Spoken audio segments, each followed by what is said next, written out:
Perfect. So it's lovely to be back doing another joint webinar today. Katie is now back. And so what we thought today is that I would be asking Katie questions a little bit about sort of metabolism. I think one of probably the biggest questions that I get asked by patients or worries is weight gain. And I have to say, I think of all of them, that is probably one of the hardest symptoms to manage.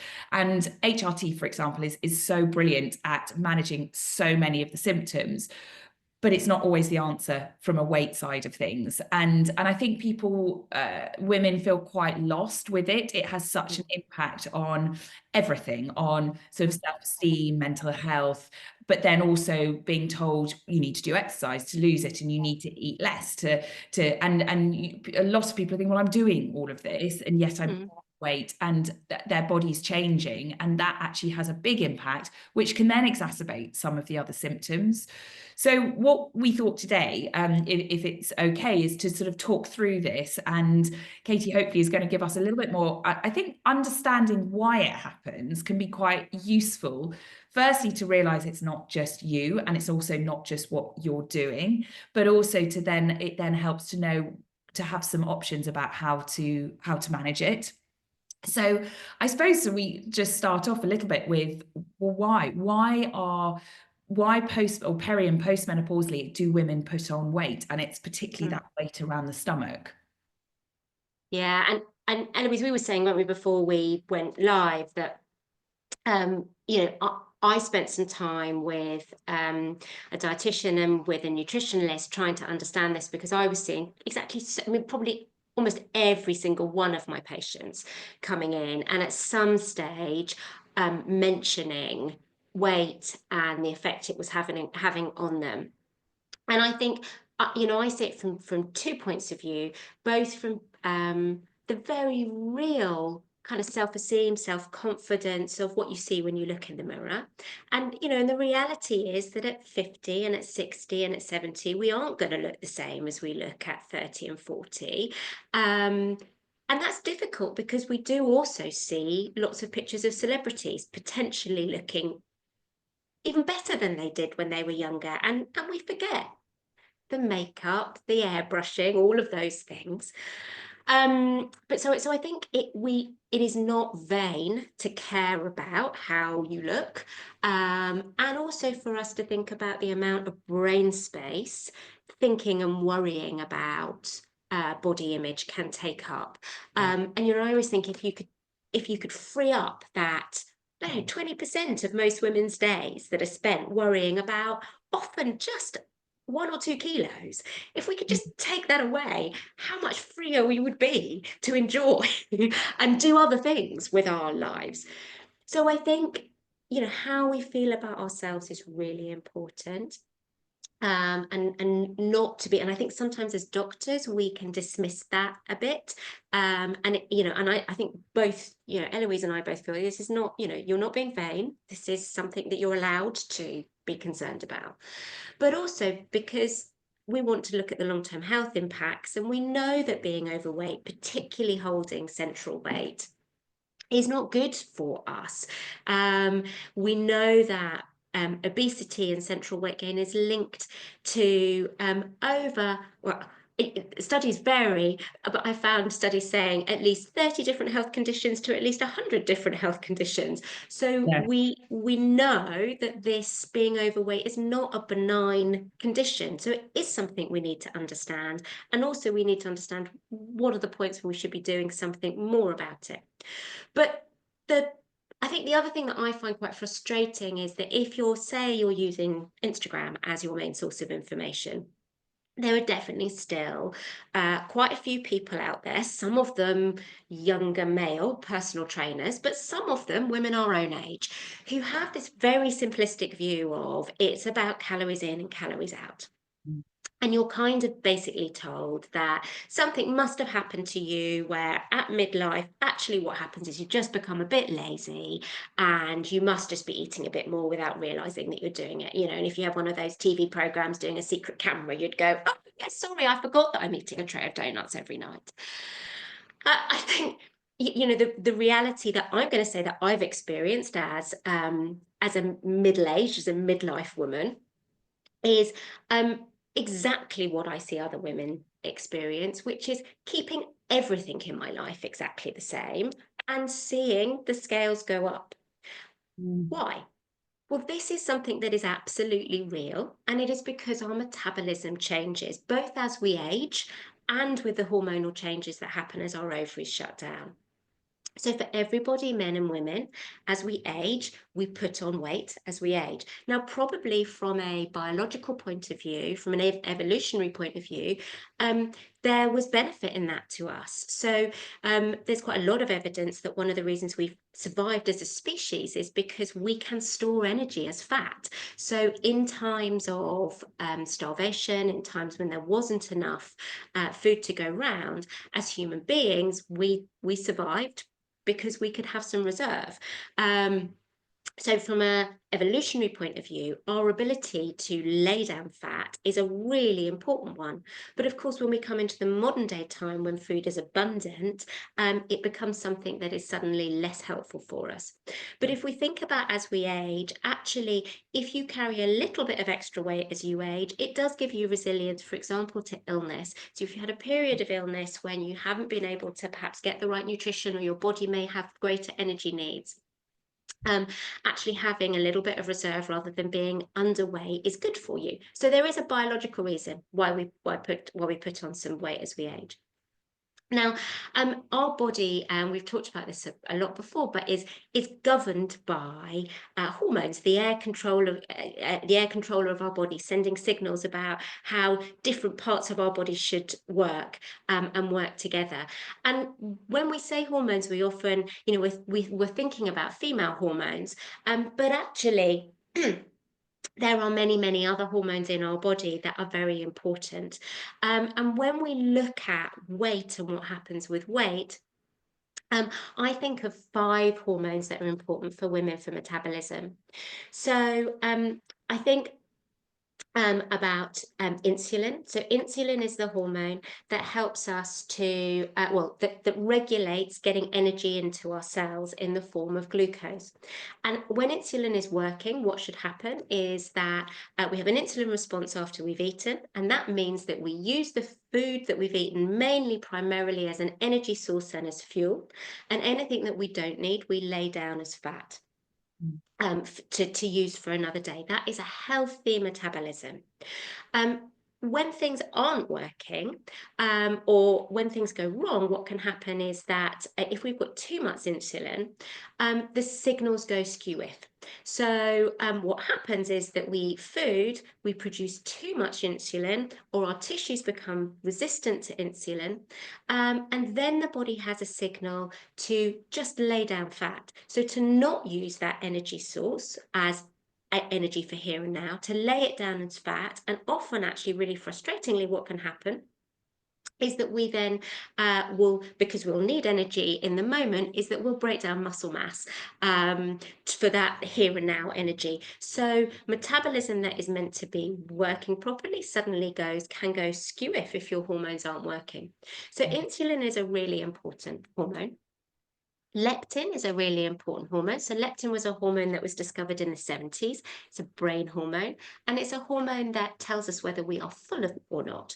It's also a hormone that kind of sets our body's thermostat. So our body is quite clever at going, right, this is the ideal weight for you, and tries to keep your weight at that weight. So if there's a time when food is less abundant, you're eating a bit less, it can slow down your metabolism so that you keep your weight stable. If you're eating a bit more, it can speed up your metabolism to keep your weight stable. So it's a real kind of primal hormone for us, but it does tell us whether we're full or not. So again, something that when it's working is very helpful. But we know that when leptin isn't working, if we have too much leptin, if we become resistant to leptin, we lose the ability to be able to tell when we're full. So we may overeat without realizing that we're doing it. We know that leptin is very affected by things like sleep. So if we haven't had enough sleep, we definitely have more of a hunger drive because our body is trying to get more energy. So leptin is an important hormone. Cortisol. Cortisol is our stress hormone. And what cortisol does from an evolutionary point of view is helps us to deal with a kind of with a moderate threat level. So it's not our fight or flight in the moment hormone. It's our there's a kind of a potential threat hormone. So if we think about that cave situation, one of the things that might happen if there's an imminent threat is that you might not be able to get food. So one of the things that cortisol does is that it promotes central weight gain, because that would have been a biological advantage for us. So high cortisol levels promote central weight gain. High cortisol levels also affect sleep. Sleep then affects leptin. You can see all of these things add on to each other. Thyroid hormone is another really important metabolic hormone. It probably is the key metabolic hormone in terms of controlling our metabolic rate. As we hit midlife, we are more likely to get underactive and overactive thyroid. So although almost every woman I see who's put on weight might go, maybe it's my thyroid, it isn't a silly thing to make sure you've had your thyroid tested, because these conditions do become more common as we hit midlife. And then let's talk about estrogen. So estrogen as a hormone of reproduction is primed to help our metabolism to work properly. And it primes us when we've got lots of estrogen to have what is a kind of a female fertile weight distribution pattern, which is to put weight on our boobs and our bum, so a kind of hourglass figure. When estrogen levels fall, the way we distribute fat changes, and we move more to a non-fertile woman or a male weight distribution pattern, which is kind of tummy and thighs. So and that is just a change, that is a program change that happens to our body. So we know that as our ovaries shut down, we are just predisposed to start to put on central weight rather than peripheral weight. That central weight is more of an issue for us because that sits around our organs. Our body doesn't deal with it as well. And that central weight makes us more resistant to insulin. So from a health point of view, that central weight is more problematic than the previous peripheral weight that we carried. The other thing that happens as estrogen falls is that estrogen hormones all interact with each other. And as estrogen falls, we become more resistant to insulin. So that response can tip into that less healthy response. The other thing that happens as estrogen falls is that we become more sensitive to cortisol. So you can suddenly see in midlife, we have this perfect storm occurring of actually changes in all of those hormones anyway, kind of exaggerated by the change that happens because our ovaries are shutting down and estrogen is falling. And all of those things means that as we go through perimenopause, our metabolism does change. And for most women, they will put on a significant, so between 3 and 10 kilos of weight over the menopause transition of 10 to 15 years. And that is not because that woman has done anything wrong or is doing anything different. It's because her metabolism has changed.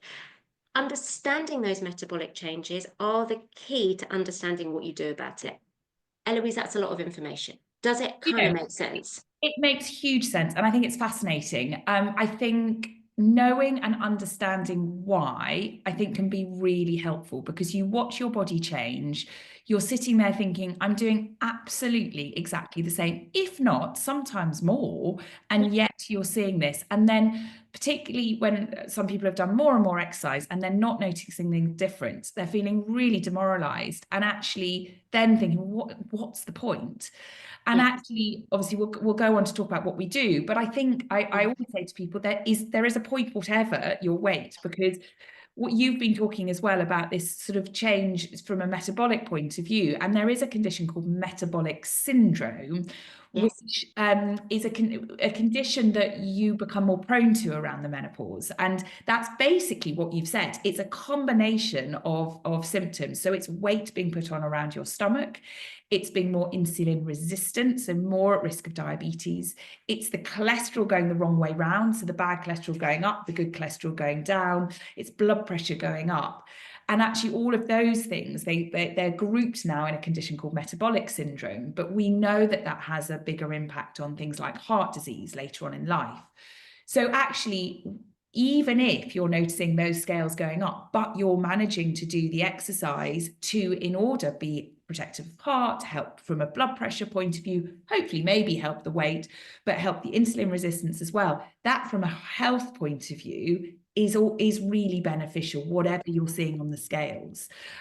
However, a lot of self-image, self-confidence is what you feel like, what you look like, maybe the scales as well, but it is what you look and see in the mirror and what makes you feel good. And again, we were just having a conversation, weren't we, about some of the limitations with some of the measures that we might use as doctors around weight, and that that we can become somewhat obsessed with BMI as a concept. So the proportion of your weight to your height, and I think it's really important to understand that in the kind of examination room, the basic doctor's room's toolkit, there is not a perfect measurement of weight, and I think and I certainly feel that for many women it becomes a really unhelpful thing to be a slave to the scales. yeah, I do think as we reach midlife, having a basic checkup where you do know without judgment what your weight and height is, what your waist circumference is, either compared to your height or to your hips, that gives you probably understanding the sort of the amount of weight that's carried centrally is a more relevant marker, particularly in terms of long-term health and metabolic syndrome, than just a straight BMI, because we know that, for example, if you're doing lots of muscle work and building up your muscles, BMI may be elevated and you may have a perfectly healthy metabolism and you may be perfectly healthy. So I think we want to get away from these, just kind of looking at one metric and judging. I think there's lots of kind of and we may use language that we're not meaning in a judgmental way that can come across as very judgy, I think. We know that the best way to actually look at body composition is with a DEXA scan. So you can have scans that help to tell you what is your actual body composition. But my sense would be, it's like all these things. You've got all the money in the world, you might decide you want to do all these things, but actually getting to know yourself, getting to know your own body, I think there is something about us finding the way to become comfortable with our bodies as we age, comfortable with the fact that what we want is a healthy body. So it no longer is about yes, of course we want to feel good in ourselves, but actually it's about health, not about a figure on the scales, not about a dress size. I think, this amazing vessel that we have does such a great job for us. We want to look after it. We don't want it to be too much, but we want to be able to look in the mirror with love and compassion at ourselves if we possibly can. That's a very straightforward thing to say and really hard to do. I completely agree. And actually, the comment that you said right at the beginning of why it happens from a sort of physiological point of view of actually it's trying to protect us from a health side of things a little bit more. Is slightly more health protecting, actually makes you sort of, because there is a point when you're sort of thinking, what's my body doing? I thought I knew my body. Yes, and exactly that. I trusted my body, and now it's doing all of this stuff. But actually, if you think about it, I mean, there's a balance, isn't there? But if you think about it, that actually part of this is self-protection for illnesses potentially later on. And you think, well, hang on, actually, there is a point to what my body's doing. As long as it's not, and it's all to do with the health side of things as well. But I think that is and I think a lot of women will, I think that's one of the things I hear lots of women going is that, hang on, I thought I knew how my body works. I thought I knew how to lose weight. I thought like I would normally fast, or I would normally just up my exercise, or I would normally do this. None of those things that I used to do work. And I think once you realize that it's not because you're suddenly doing those things wrong, but you're right, your body has changed, and therefore how you approach it and how you may want to lose some extra weight needs to change, because you need to do it with how your body is working now, yes, not with what your body was previously used to. And I think, again, is there one universal, just everybody do this? No. If there was, we'd be millionaires. yes, Do we know, I think normally with really well placed often intent, we see lots of people who found something that works for them and they shout very loudly about it, forgetting that they found the thing that works for them and their metabolism at that stage of their life. That may not work for everybody. So just, I think, be really wary when you're looking at magazines or at social media for that whole, like, just do this and it will be sorted. yeah, I think it is about finding individually what works for you. And it won't be the same for everybody. But I think if you can work with some of those kind of universal truths of what's happening in terms yeah, of your physiology, that gives you a really good grounding. So when I advise women, what I'll say to them is, particularly in perimenopause, their body is already going through a really stressful physiological time with that hormonal change and getting used to that. And we've talked before about it being like there being lots of tabs open on the computer. yes, So therefore, your body is going to cope with additional stress less well. So that means that if you turn to high intensity exercise and fasting as your way to lose weight in midlife, it's unlikely to be beneficial for you. It's more likely to do the opposite for you. It's likely to spike your cortisol levels and promote more central weight gain. So I see lots of women who would just try harder, just eat less, just try harder. And actually, what we do when we are really restricting our calories is our metabolism just slows down. Our metabolism just essentially becomes more efficient because your body's going, I'm in a yeah, starvation phase. I need to maintain weight. So I think as a principle, and for many health conditions, fasting can be something that is helpful. But for many perimenopausal women, prolonged fasting does just flick your body into starvation mode and promotes cortisol. So even when you're listening to someone like Mindy Peltz talking about fast like a girl, if you really listen to what she says, she talks about overnight, fasting can be an overnight fast. So what I advise women to do is to try and have 12 hours overnight where you're not eating. That allows your insulin levels to fall. It also allows your gut microbiome to recover. Your gut microbiome is really important. We haven't talked about that in terms of maintaining weight, but if you have a diverse gut microbiome, that is pivotal to your metabolism. It's also pivotal to the levels of leptin that we've talked about, but also ghrelin, which is so leptin's your fullness hormone, ghrelin is your hunger hormone, the ghrelin gremlin. And you're having a good microbiome is really key to that. So if you can try and eat 3 meals a day, ideally, if you can not snack in between those meals and have 5 hours between your breakfast and lunch and dinner, what that does is give you 2 mini fasts and a longer fast. You've got no long fasts that are going to be really stressing your body. But what you do when you eat like that is that you allow insulin to recover, and in between each meal, it takes about 2 hours for food to digest. So you then give your body 2 or 3 hours to clean your gut out, to get the microbiome back again. And that tends to work really well as an eating plan for women who have got whose insulin is beginning to not work quite as well as it would do before. The thing with eating like that is it is not possible to eat like that unless you are eating the right things in when you do eat. So when you do eat, I always think really simply, just of a plate, you need quarter of your plate to be protein, you need quarter of your plate or less to be carbs, and you need half of your plate to be fruit and veg.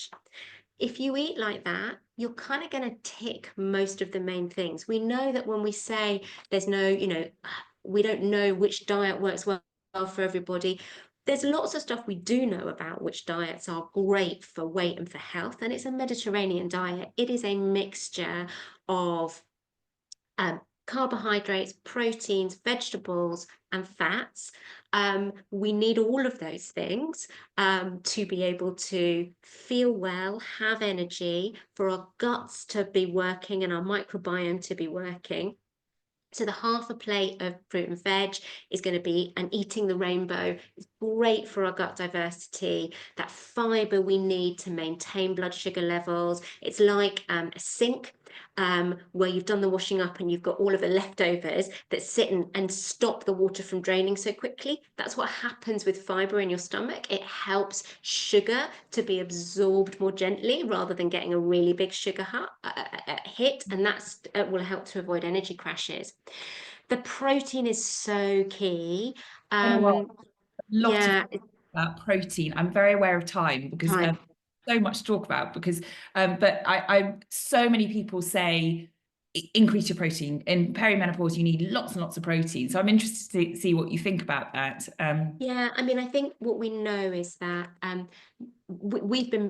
many women have been taught to kind of avoid carbs and to be slightly wary of protein. And most of us need, we need protein to be able to build muscle mass. And muscle mass, underlyingly, the one thing that we can do to increase our base metabolic rate or our basal metabolic rate is to build our muscle mass. Our muscles are burning lots of energy just in their kind of everyday existence. So if we want to develop muscles, we want to be strong, we need protein. Protein will make us feel full. Protein gives us those energy blocks. But in the same way, we do need carbs too. So I worry when people have this kind of idea of carbs being bad. Our brain mainly uses glucose as a fuel. And actually, it needs carbohydrates to be able to have that glucose. But what you want is plant-based carbohydrates. You want slow release carbohydrates. So you're not wanting lots and lots of refined sugar. But that sounds, it sounds, and we are running short on time, it sounds a very simple thing, but actually, if you do look and you go, okay, I need to be active, but I need to know that building muscle in terms of exercise is going to be just as good, if not better, for my weight gain than doing lots of high intensity exercise. I would say to women, high intensity exercise isn't bad, but do it in a tiered way. So being active in everyday life, half an hour of activity every day is your base.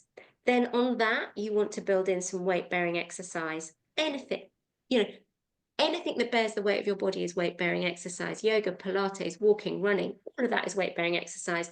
Lifting weights, even better in terms of bone density and building muscle mass. Only when you've got both of those building blocks in place do you want to add in a HIIT session, and then you will probably want to do it once or twice a week. Unless you're already doing a lot of exercise and HIIT is already part of what you do and you're coping really well with it, if you do feel like you need to manage your stress or whatever, a lot of HIIT, then what I would say is just try and think about, how do I reduce my cortisol afterwards? So do I need to do some meditation, some breath work before bed or after I've done my high intensity workouts? You're just trying to manage that, understanding how your body works. You're eating good meals 3 times a day. We haven't talked about ultra processed food, but ideally you just want, and we've got to live in a real world, but we want to mainly have food that that you could cook in your own kitchen. You want to eat the rainbow. You want to have no foods that are bad. I think you also want to learn to listen to what your hunger signals are. So whilst I've said you want to eat 3 times a day with no snacks, If you're a migraine sufferer, that's probably a bad idea. You may need to snack more than that. You may need to have some snacks. Some people just get really hungry, and learning that proper hunger is when your tummy rumbles, and that really kind of, oh, like I feel empty. That's real hunger. Don't ignore that. If you ignore that, you're really likely to overeat at your next meal and to eat more carbohydrates. So you have a snack at that stage, but have some, have some protein, have some slow release carbs, so a handful of nuts, apple and peanut butter, something that's going to really give you sustainable energy. The hunger that you want to not give into, or if you do, give into it meaningfully, is to comfort yourself, like you're feeling low and you need some comfort. Or if you're feeling bored, all of us do those things. Or if you're feeling stressed, Yeah. we can all eat because that's what we've just trained ourselves to do. But so my other top tips as we're ending to say about, yes, it's about moving your body. Yes, it's about what you eat, being mindful of how your metabolism works, but it's also about understanding that sleep is pivotal to weight loss, but so is your emotional state. So if you are really sad or unhappy, it is really, really hard to lose weight, because your body is going to be craving comfort. So sometimes sorting out how you feel first then allows you to sort out how you eat. So approach yourself with kindness on every level around this, because this is not about, how am I going to look in a month's time? This is about, how is my body going to be healthy for the rest of my life? And I think that's where also managing menopause symptoms as well, because when you're Yes. feeling anxious, when you're feeling low, when you're not sleeping, maybe food is the comfort. So actually looking at that sometimes first can then lead to all these other things that can be done for weight, but also Yes. those things you talked about will help mental health as well and help other factors as well. And I would definitely say, I mean, I think, you and I both know that absolutely HRT sadly is not a weight loss answer, but because it helps us to feel better, it can be, it can be really beneficial for us managing our weight, being able to be more active, being able to be more healthy. It does also help weight distribution. And I think also another myth I just want to burst is this: lots of women say, but isn't HRT going to make me put on weight? Yeah. So the majority of modern HRT will not make you put on weight. I think you're right. I think that's one of the big questions. And I think that because often people put on weight around the menopause and then they start HRT, the thought is it the HRT causing it? I mean, I feel there's more to talk about. And maybe next time I'm interested as well about semaglutide, the Monjaro, that lots Yes. of people are now starting. It's also interesting about, well, what about with HRT absorption? We know there's something put out by the FRSH about contraception. So maybe next Yeah. time we sort of just We take this can do, yeah. further. Take the next step and kind of like, Exactly. okay. But because I do think, again, a healthy life, nothing is going to change the fact that a healthy lifestyle is the key to a long and healthy life. But it can be really hard in midlife, and sometimes choosing an option like Monjaro is not cheating.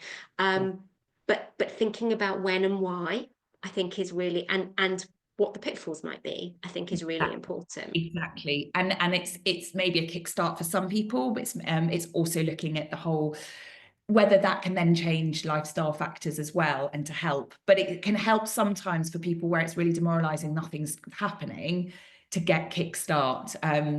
But maybe on that note, we finish Yes, here and pick it up next month and sort of delve into that a bit deeper. brilliant. Amazing. That was so helpful. Lovely to see you as always, Eloise. You too, and I've learned lots. So that's amazing. Thank you so much.